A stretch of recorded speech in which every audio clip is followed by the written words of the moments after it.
Witam serdecznie koleżanki i kolegów, hodowców. Dzisiaj tematem naszego filmu będzie trichomonadoza. I już na samym wstępie bardzo Was proszę o subskrypcję. Przy subskrypcjach kliknijcie dzwoneczek, żeby Was nie pominęły nowe filmiki, które będą na naszym kanale. Oczywiście bardzo serdecznie proszę o lajki i piszcie też w komentarzach, jakie Wy macie sposoby na trichomonadozę. Pamiętajcie, że wśród widzów są też osoby, które dopiero zaczynają, borykają się, jeszcze wszystkiego nie wiedzą, więc zdradźcie chociaż cząstkę swoich tajników, w jaki sposób te osoby mogą sobie same pomóc w hodowli, no bo jesteśmy społecznością i wspierajmy się nawzajem. Drugi komunikat to jest taki, że na naszych filmikach, tych, które ja tu przedstawiam, bądź występuje na nich Marek, Artur, my zawsze dzielimy się z tym swoim doświadczeniem i swoją praktyką, jaką odbywamy w naszej hodowli, w naszym gołębniku, czyli opowiadamy po prostu pokrótce, jak stosujemy, jak zapobiegamy, co stosujemy, w jaki sposób się odnosimy do wszystkich problemów, jakie są w hodowli.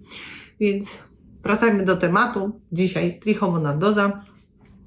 Chyba najbardziej popularna, najbardziej znana, rozpoznawalna choroba w gołębniku. Wielu hodowców ze mną porusza ten temat. To jest po prostu taka już nasza codzienność. Co sezon ta trichomonadoza gdzieś się pokazuje i wszyscy mają tego świadomość. I teraz tak, trichomonadoza jest wywołana przez pierwotniaki trichomonoza. No więc już pierwsza radość jest taka, że nie jest to wirus, czyli nie jest to taka choroba, na którą nie może mieć żadnego wpływu i jest ciężko wyleczalna. Na trichomonadozę można działać w różnoraki sposób i na pewno są antybiotyki, które będą działały na to, ponieważ jest to zakażenie bakteryjne, więc mamy to w myślach. I teraz nie będę opowiadała oczywiście o antybiotykach, tylko o tym, co my robimy w naszym gołębniku, żeby uniknąć, żeby zaradzić na samym początku choroby i żeby po prostu wspomagać w tym temacie gołębie. Bo najważniejszą cechą tej choroby jest to, że jest bardzo rozpowszechniona i 80% gołębi jest chore bądź było chore na trichomonadozę, czyli mają już wyrobiony w tym temacie układ odpornościowy i immunologiczny i jakoś sobie z tym radzą. Najgorszym problemem są młode gołębie, tak? No i ta postać, która jest najbardziej znana, czyli gardłowa, to skupiska tych pierwotniaków są właśnie w gardle albo w wolu i po rozszerzeniu dzióbka widzimy takie głuski, grudełki, takie serwatka, to wygląda jak twarożek, takie żółte, żółtawe, jasno-żółte, takie, może nie białe, ale białawo-żółte, tak bym to określiła. I wszyscy tą postać znają, wiedzą i stąd jest też ta potoczna nazwa, tak zwana żółty guzek, bo to tak wygląda jak żółty guzek. I to jest jedna z postaci, ta, która jest najbardziej rozpowszechniona i najbardziej rozpoznawalna przez hodowców, bo bardzo prosto ją zauważyć. Druga postać to jest pępkowa i ona właśnie tyczy się młodych gołąbków, czyli takich gnieździaków, to gołębi, które są w gnieździe, takich małych, jeszcze nieopierzonych. I tam występuje takie zgrubienie w okolicach pępka. I to zgrubienie po prostu tam też są takie, tylko że to już jest pod skórą, jest taki guziołek w tym miejscu i to najczęściej dotyka właśnie gołąbki młode, które są w gnieździe tam odkarmiane jeszcze pod opieką swoich rodziców. I w tym momencie jest bardzo duża szansa na to, że połowa tych gołąbków zdechnie, bo niestety młode gołąbki nie mają jeszcze wyrobionej pamięci immunologicznej żadnej, więc organizm nie jest w stanie się, że tak powiem, odbronić sam własnymi przeciwciałami. Tam to już tylko i wyłącznie może, że tak powiem, poradzić sobie z ostrym przypadkiem antybiotyk, ale nie o antybiotykach mówimy. Tylko mówimy o sposobach, jakie możemy mieć w zakresie własnej apteczki, ogródka, lodówki i własnego doświadczenia.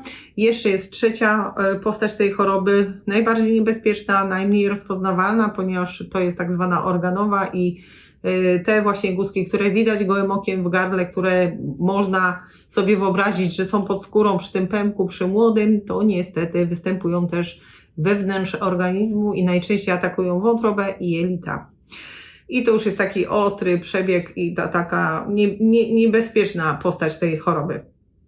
No ale zanim przejdę do tego i dokładnie Wam powiem, jaką my kurację przeprowadzamy, to Wam powiem pokrótce, w jaki sposób też jeszcze uzupełniamy dietę i polecam Wam serdecznie, bo to żadne odkrycie nie jest i nie jest to kosztowne ani nic, bo wszyscy mamy to w jakimś stopniu w własnym gospodarstwie domowym. Przede wszystkim możemy podawać do diety cebulę bądź sok z cebuli.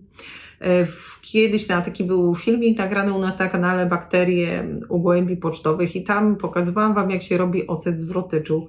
I wrotycz ma bardzo silne działanie bakteriobójcze i można go stosować w początkach choroby profilaktycznie.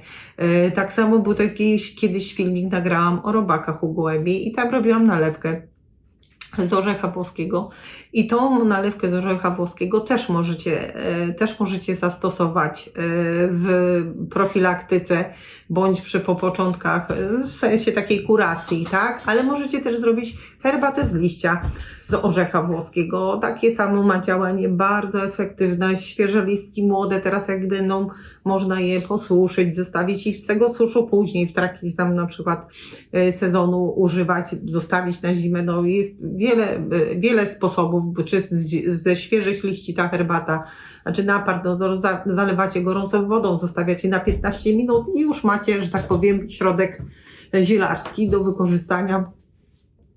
Do diety możecie dołożyć też na przykład imbir. Ma bardzo duże właściwości prozdrowotne. Przepraszam, to jest odgłos, mój piesek się przechadza. Tak. Do tego możecie dołożyć miody. I tutaj najlepszym by było rozwiązanie miód lipowy, spadziowy i gryczany. Zwłaszcza spadziowy i gryczany. One mają też takie właściwości bakteriobójcze, takie bardzo prozdrowotne na układ pokarmowy, na wszelakie zakażenia i nieżyty. No ale oczywiście najważniejsze jest higiena gołębnika i to powtarzam jak mantrę, czyli do zakażenia dochodzi przez kontakt we wspólnym pojniku i we wspólnym karmiku. I teraz tak, w pojnik trzeba mieć codziennie świeżą wodę, nie może być zastajała woda, bo one tam będą się wymieniały w tym pojniku bakteriami, więc im częściej zakwaszamy wodę, tym lepiej. My zakwaszamy minimum 2 razy w tygodniu wodę, więc nie ma takiej możliwości namnażania się tych pierwotniaków w tym środowisku. Do tego jeszcze trzeba się zastanowić nad tym, jak użytkujemy karmik, bo gęsto robimy różne posypki na karmę, a żeby to się trzymało tej karmy, no to zwilżamy tą karmę różnymi substancjami, olejami, oliwkami, maceratami, no tam najróżniejszymi rzeczami, chociażby nawet samą wodą, ale to powoduje, że zostają te okruchy i ten karmik może być tłusty, może być no po prostu ta treść, która robi za nośnik, może też być nośnikiem na karmiku. Wtedy będą się gromadziły tam różne pyły, niepyły, tam tych mieszanek i tam będzie idealne środowisko chorobotwórcze do rozmnażania się tych pierwotniaków. Więc musimy to eliminować, nie dopuszczać do tego, czyli częściej sprzątać, rozważnie podawać i eliminować te zagrożenie.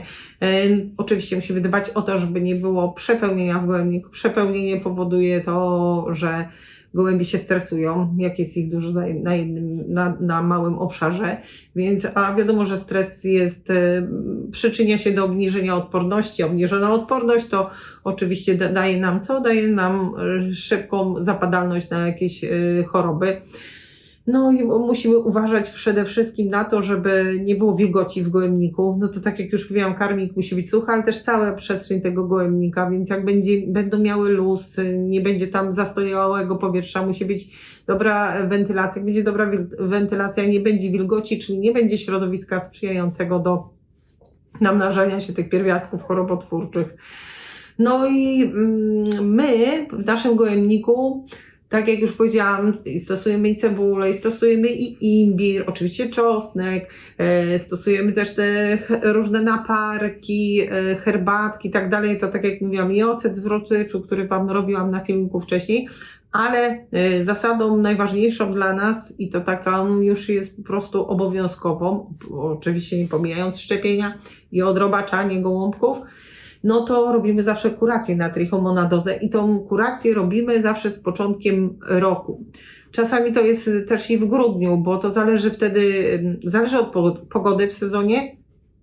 Kiedy przyjmiemy decyzję, że wpuszczamy już w pary, czyli Marek zaczyna myśleć, co z czym sparuje, więc wtedy zaczynamy wchodzić rozpoczynamy kurację. Kuracja u nas trwa 14 dni. I teraz, dlaczego tak robimy? Robimy to ze względu na to, żeby gołębie jako rodzice byli po kuracji kompletnej, zanim pojawią się młode.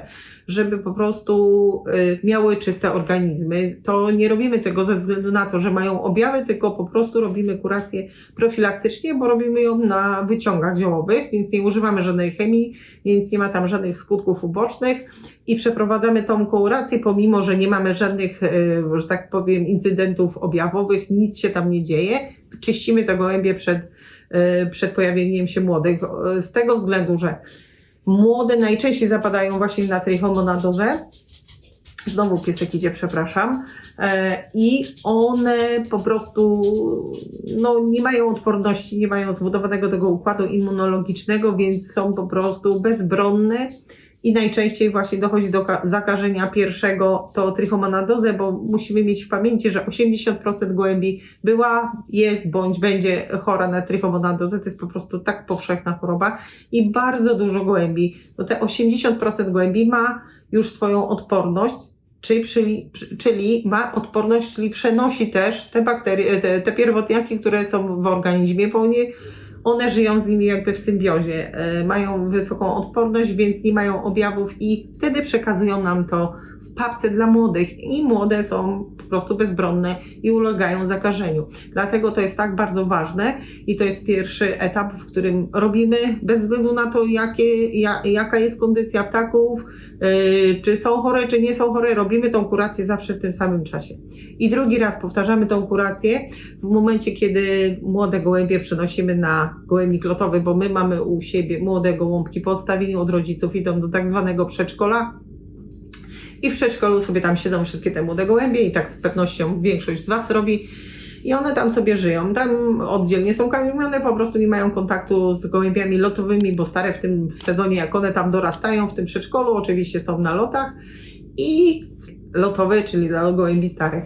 No i wtedy mamy też zmianę środowiska, bo wiemy, że gołębie żyją w swoim środowisku, w jakiejś symbiozie ze swoimi bakteriami, zanieczyszczeniami środowiska i wtedy, kiedy je przynosimy, to też się zmienia to środowisko i one mają kontakt z innymi gołębiami, czyli tymi starymi, które były już po tych wszystkich lotach i prawdopodobieństwo zakażenia się w kabinie bądź namnożenia podczas wysiłku, czyli stresu i tego całego anturażu, który jest przy lotach, one są narażone i prawdopodobnie mogą mieć namnożone te bakterie. I teraz byśmy przenieśli te gołębie tak bez niczego, to prawdopodobnie te młode gołębie miałyby dużo procent by było na to, że mogłyby się zakazić. Więc przed przeniesieniem robimy znowu kurację na całym gołębniku i dla młodych gołębi i dla starych gołębi, po prostu dla wszystkich.